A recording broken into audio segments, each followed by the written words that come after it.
The sun was setting over the city, casting a golden glow over the upscale restaurant where a wealthy woman sat with her disabled daughter. The woman, dressed in an elegant silk dress, had an air of sophistication, but her eyes held a quiet sadness.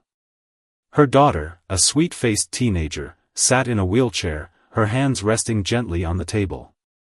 The girl had a bright smile, but her movements were slow and deliberate. Her condition made even the simplest tasks difficult. The restaurant was buzzing with chatter, clinking glasses, and the soft hum of music. Waiters moved swiftly between tables, attending to guests with practiced ease. Among them was a young waiter, barely in his 20s, with a kind face and a patient demeanor. He wasn't the most experienced, but he had a way of making people feel comfortable. When he approached the wealthy woman's table, he noticed the daughter struggling to pick up her fork. Without hesitation, he knelt beside her, speaking softly. "Would you like some help?" he asked, his voice warm and genuine. The girl nodded shyly, and he carefully adjusted the fork in her hand, guiding her fingers gently. The mother watched, her sharp eyes taking in every detail. She was used to people either ignoring her daughter or offering pity, but this was different. The waiter wasn't treating her like a burden. He was treating her like a person. As the meal continued, the waiter checked on them often, making sure the daughter was comfortable. He refilled her water without being asked, adjusted her chair when it shifted, and even made her laugh with a light-hearted joke. The mother observed it all, her expression unreadable. When it was time to leave, the waiter held the door open as the mother wheeled her daughter out. Just before they stepped into the night, the woman turned to him. "What's your name?" she asked, her voice firm but not unkind. The waiter blinked, surprised by the question. He told her, and she simply nodded before walking away. Little did he know, that small act of kindness was about to change his life forever. The next morning, the young waiter woke up early, as usual. His small apartment was cramped but tidy, a reflection of the discipline he carried from his years of working hard. He had bills to pay, dreams to chase, and no time to waste. As he buttoned up his uniform, his mind drifted back to the wealthy woman and her daughter from the night before. He wondered if he had done something wrong. Why had she asked for his name so seriously? Shaking off the thought, he headed to work. The restaurant was quieter during the day, with only a few customers scattered around. His manager called him over. "You did good with that VIP table last night," he said. "The lady left a big tip." The waiter nodded, relieved. Maybe that was the end of it. But life had other plans. Just as his shift was ending, a sleek black car pulled up outside the restaurant. The door opened, and out stepped the same elegant woman from the night before. She walked in with purpose, her sharp eyes scanning the room until they landed on him. The waiter's heart skipped a beat. Was she here to complain? Instead, she approached him directly. "I'd like to speak with you," she said, her voice calm but commanding. "In private." Confused but curious, he followed her to a quiet corner. She studied him for a moment before speaking. "What you did for my daughter last night, most people don't see her. They see the wheelchair. They see a problem." Her voice softened slightly. "But you saw her." The waiter didn't know what to say. He had only done what felt natural. The woman continued. "I own several businesses in the city. One of them is a foundation that helps people with disabilities live better lives. I need someone with your patience, your kindness, to work with us." The waiter's eyes widened. This was beyond anything he had imagined. She handed him a business card. "Think about it. If you're interested, come to this address tomorrow at 10. And just like that, she was gone, leaving him standing there, holding a card that could change everything. The young waiter barely slept that night. The business card sat on his worn-out kitchen table, gleaming under the dim light of his tiny apartment. He turned it over in his hands, reading the elegant gold lettering again and again: Harmony Foundation, empowering lives beyond limits. Below it was an address in the city's most prestigious district, a place he had only ever seen in magazines. His mind raced with questions. Why me? What does she really want? Is this some kind of trick? He had heard stories of rich people playing games with those beneath them, but something in the woman's eyes had felt sincere. And then there was her daughter, the way she had smiled when he helped her. That couldn't have been fake. The next morning, he stood outside the towering glass building, his stomach in knots. He had never worn a suit before, but he had borrowed one from a friend, slightly too big, but the best he could do. The security guard at the entrance eyed him skeptically. Name? The guard asked, voice gruff. The waiter hesitated. I was invited by. Before he could finish, a familiar voice cut in. He's with me. The woman stood in the lobby, dressed in a sharp navy blue pantsuit, her presence commanding yet calm. She gave him a small nod. Right on time. Come with me. As they rode the elevator up to the top floor, the waiter's palms grew sweaty. The elevator was lined with mirrors, and he caught his own reflection, a young man from a humble background, completely out of place in this world of wealth and power. The woman noticed his tension. Relax, she said, not unkindly. I don't bite. Her office was nothing short of breathtaking, floor-to-ceiling windows overlooking the city, sleek modern furniture, and framed photos of her daughter on every surface. She gestured for him to sit. You're probably wondering why I brought you here, she began, pouring 2 cups of tea without asking how he took it. He would have said no sugar, but she added a cube anyway, a small detail that told him she was used to making decisions for others. She slid a file across the desk.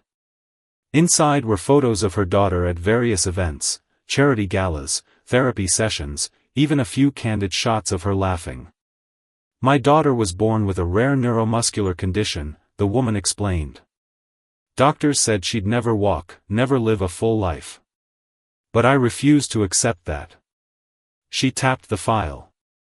This foundation was built for her, and for others like her. We fund research, provide accessibility tools, train caregivers, but there's one problem. She leaned forward. Most people don't know how to treat her like a human being. The waiter understood now. This wasn't just a job offer, it was a mission. The woman stood abruptly. Come. I want to show you something. She led him to a sunlit room down the hall, where her daughter sat in her wheelchair, painting on an easel. The girl looked up and grinned when she saw him. You came, she said, her voice bright. The waiter smiled back. Of course. I wanted to see if your art was as good as your jokes. The girl laughed, and the mother watched, her sharp eyes softening just a fraction. Then, without warning, the woman turned to him and asked. Can you start tomorrow? The waiter, no, he wasn't just a waiter anymore, arrived at the foundation the next morning with a mix of excitement and nerves twisting in his stomach. The guard from yesterday recognized him immediately this time and gave a respectful nod before buzzing him in. The woman's assistant, a no-nonsense woman in her 50s with sharp glasses and an even sharper tone, handed him a thick folder the moment he stepped off the elevator. Read this. Memorize it. Your orientation starts in 20 minutes, she said before striding away. Flipping through the pages, he realized this wasn't just an employee handbook, it was a detailed guide about the Foundation's work, complete with medical terminology, disability etiquette, and profiles of the people they helped. His head spun at the sheer scale of it all. The orientation room was already half full when he entered. About 15 other new hires sat in neat rows, most looking far more qualified than he felt. There were former nurses, special education teachers, even a physical therapist. When they went around introducing themselves, he stammered through his. I used to work at a restaurant. A few eyebrows raised. Someone in the back snorted. But then a familiar voice cut through the awkward silence. He's here because he has something none of your degrees can teach. The woman stood in the doorway, commanding the room without raising her voice. Compassion. The ability to see people, not just their limitations. Her gaze swept across the group, lingering just a second longer on him. That's what we value here. His first assignment came that afternoon, not in an office or classroom, but in the Foundation's bustling activity center. Dozens of children and young adults with various disabilities were painting, playing adaptive sports, or working with therapists. The woman's daughter wheeled over immediately when she saw him. "You're really staying," she said, beaming. Before he could respond, a commotion erupted across the room. A teenage boy with cerebral palsy had become frustrated with his art project, his jerky movements sending paint flying. A well-meaning volunteer was trying to help, but her overly cheerful tone only seemed to make things worse. "Let me try," the former waiter said quietly. He knelt beside the boy, not reaching to take the brush away. "Looks like you're going for something bold," he remarked, nodding at the splatters. "Abstract art's my favorite." The boy's shoulders relaxed slightly. "I can't make it look right," he said between labored breaths. "Who says it has to look like anything?" He picked up a spare brush and made an intentionally messy stroke on his own paper. Mrs. Chen walked him out when visiting hours ended. The hospital cafeteria was deserted except for a lone janitor mopping floors. Over terrible vending machine coffee, she surprised him by speaking first. "I was against hiring you, you know." The coffee turned bitter in his mouth. "Oh. A waiter with no medical training?" It seemed absurd. She stared into her styrofoam cup. "But Lena insisted after that night at the restaurant. Said you were the first stranger who didn't look at her like she was made of glass." They sat in silence for a moment before Mrs. Chen did something completely unexpected. She reached into her purse and pulled out an identical Swiss clinic brochure, worn from handling. "I've known about this for months," she admitted. "The risks, if something went wrong." Her voice trailed off. For the first time, he saw her not as the intimidating businesswoman or the protective mother, but as someone terrified of losing what mattered most. "The Foundation was supposed to make her life better," Mrs. Chen whispered. "But what if I've been holding her back?" The janitor turned off the cafeteria lights as he left, plunging them into semi-darkness. Neither of them moved. The hospital chapel smelled like old books and lemon disinfectant. Sunlight streamed through stained glass windows, painting the floor in fractured colors as Mrs. Chen sat motionless in the front pew. The waiter hesitated before sitting beside her, leaving a careful space between them. "I applied for the Swiss trial yesterday," she said without preamble. Her manicured fingers clutched a rosary he'd never seen her use before. "They accepted her." The words hung in the air between them. He watched as a red triangle of light from the window traveled slowly across Mrs. Chen's designer shoes. "That's good news," he ventured. "Is it?" Her laugh was sharp as broken glass. 30% success rate. 20% chance of severe complications. The rosary beads clicked like a countdown. "Would you play those odds with your child's life?" Before he could answer, his phone buzzed. A text from Lena: "Can you bring my sketchbook? Room 712. Mrs. Chen saw the message and sighed. "She's been asking for you more than me." There was no bitterness in her voice, just exhausted resignation. "You should go." The sketchbook secret. Lena's hospital room was brighter now, afternoon sun replacing the eerie night lights. She sat propped up with pillows, oxygen tube tucked behind her ears. "Took you long enough," she teased weakly. He handed over the sketchbook. "Your mom told me about Switzerland." Lena's fingers trembled as she flipped through pages filled with vibrant drawings, flowers with faces, cities with wings, all signed with her loopy L in the corner. "Look." She pointed to one dated 2 weeks prior, a detailed sketch of the Swiss clinic from her brochure, but with a key difference: the building had sprouted giant rocket boosters. "Your version looks more exciting," he said. Lena turned to a fresh page and began drawing with quick strokes. "Mom thinks I don't know how scared she is. But I see it every time she straightens my blankets for the 10th time." The pencil moved furiously. "That's why I need you to come with us." The request hit him like a punch. "Lena, I'm just... not just anything." She held up the sketchbook. In the drawing, 3 stick figures stood before the rocket clinic: a tall woman with a briefcase, a girl in a wheelchair, and a lanky guy holding a tray of, were those hamburgers? "Your family now," Lena said simply. The ultimatum. Mrs. Chen was waiting outside when he left the room. She'd clearly heard everything. Without a word, she led him to a small family lounge and closed the door. "You've become important to her," Mrs. Chen said, arms crossed. "Which complicates things." He braced for dismissal, but instead she slid a folder across the table. Flight itineraries. Medical visas. An employment contract with his name on it, position listed as Patient Support Coordinator.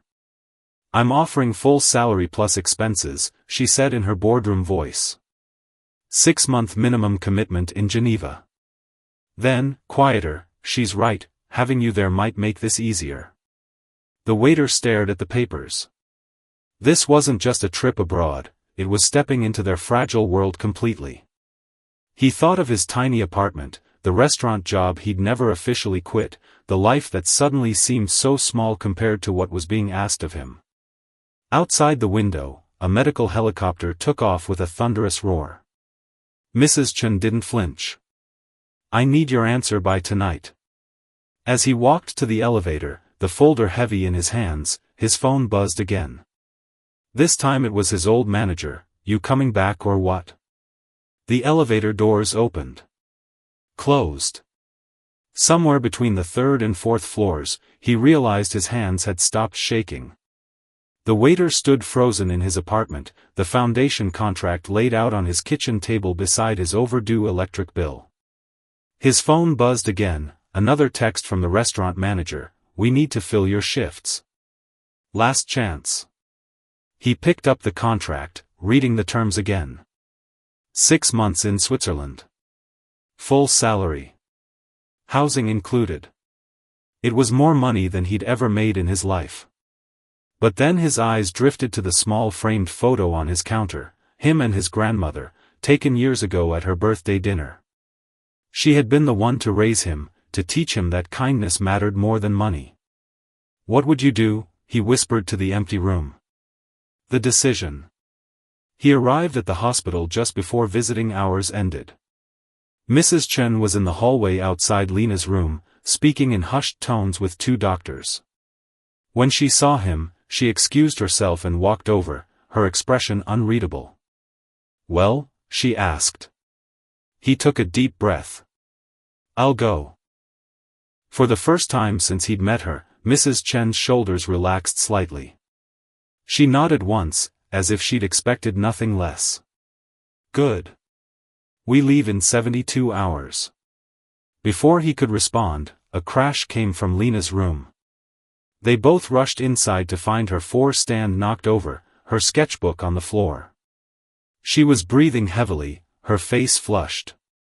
I wanted to grab my pencils," she said, frustration edging her voice. The waiter quickly righted the stand while Mrs. Chen smoothed the blankets. But when he handed Lena her sketchbook, she grabbed his wrist instead.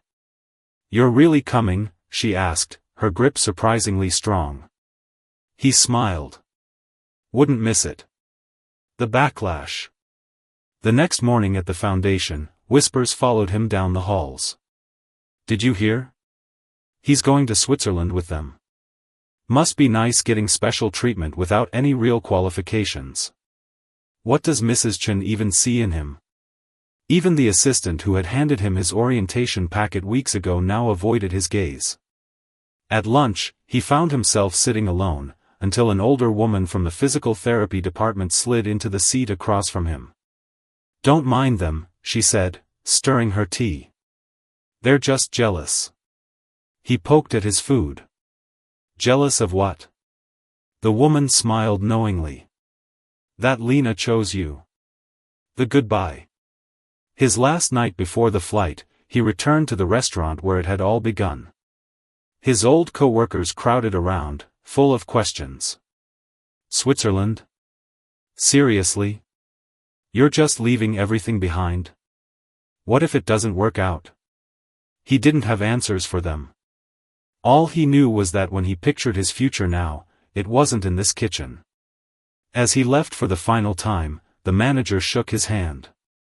"If it doesn't work out, you've always got a place here." The kindness in the offer surprised him. But so did his own certainty when he replied, "Thanks. But I think I'm done waiting tables." The last hurdle. The airport was chaos, medical equipment to check, last-minute paperwork, a team of specialists accompanying them. Mrs. Chen moved through it all with practiced efficiency, but he could see the tension in her jaw. Then, at the gate, Lena's monitor started beeping erratically. "Her oxygen levels are dropping," one of the nurses said urgently. Mrs. Chen paled but didn't panic. "Do we board or not?" The doctors huddled. The waiter moved to Lena's side, taking her hand. Her fingers were cold. "It's okay," she whispered, though her lips were tinged blue.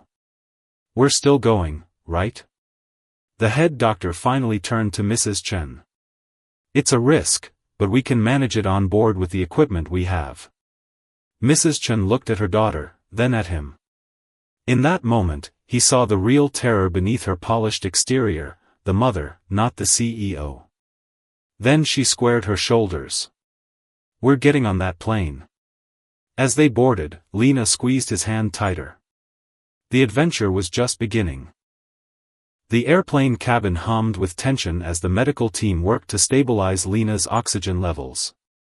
The waiter, now officially patient support coordinator, held her hand while Mrs. Chen watched the monitors like a hawk, her knuckles white on the armrests. "Tell me about the first time you saw the Alps," Lena whispered to him between labored breaths. He didn't know if she was genuinely curious or just distracting herself, but he launched into a story about a childhood postcard his grandmother had sent him. As he described the snow-capped mountains, Lena's breathing slowly steadied. Across the aisle, Mrs. Chen's grip relaxed just slightly. A cold welcome in Geneva. The Swiss clinic was nothing like the rocket-powered fantasy in Lena's sketchbook. All gleaming white surfaces and silent hallways, it felt more like a laboratory than a hospital. The head physician, Dr. Laurent, reviewed Lena's charts with clinical detachment. "The treatment will be intense," he said in precise English. 3 phases over 5 months. "You understand there are risks?" Mrs. Chen's voice didn't waver. "We're prepared." But that night, the waiter found her alone in the family lounge, staring at the consent forms. Up close, he noticed the documents were slightly crumpled, as if she'd been carrying them everywhere. "What if I'm making the wrong choice?" she asked the empty room more than him. "What if this hurts her?" For once, he had no reassuring words. So he simply sat beside her in silence, the same way he'd learned to do with Lena during painful procedures. The treatment begins. Phase 1 was worse than anyone anticipated. Lena's body reacted violently to the experimental drugs, feverish nights, days spent retching into hospital basins. Through it all, the waiter became the bridge between mother and daughter, convincing Lena to eat a few bites of soup when Mrs. Chen's pleading failed, reassuring Mrs. Chen when Lena's vitals dipped. One particularly bad night, Lena grabbed his sleeve during a pain spike. "Am I going to die?" she gasped. The question hung in the sterile air.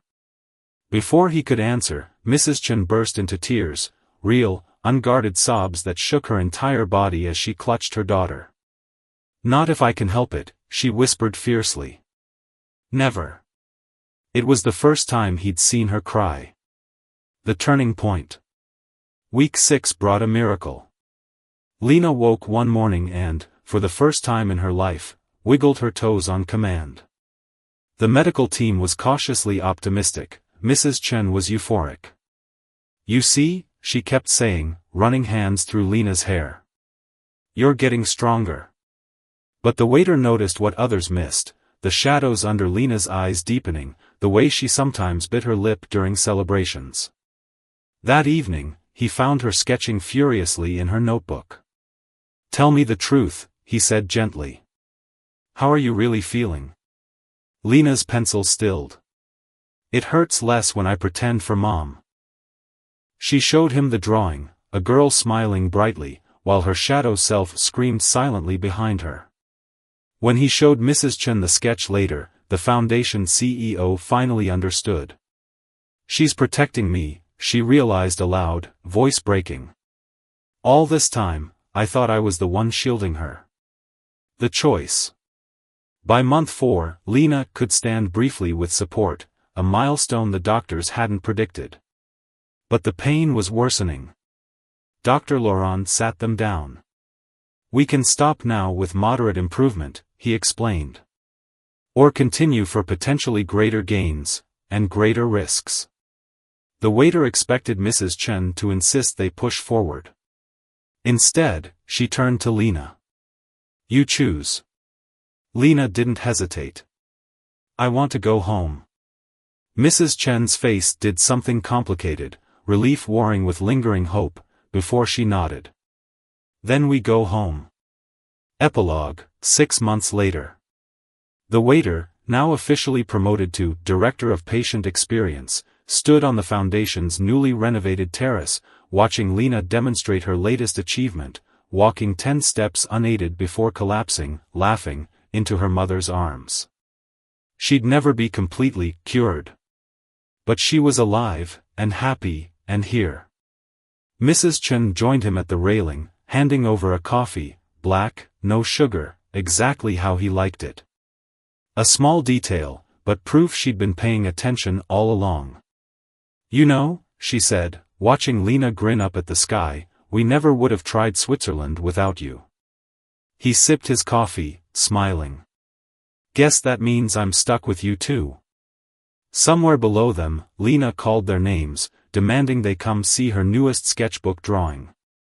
And for the first time in all their tangled history, they went to her together, not as employer and employee, not as caregiver and patient, but as something far more complicated and simple all at once. Family.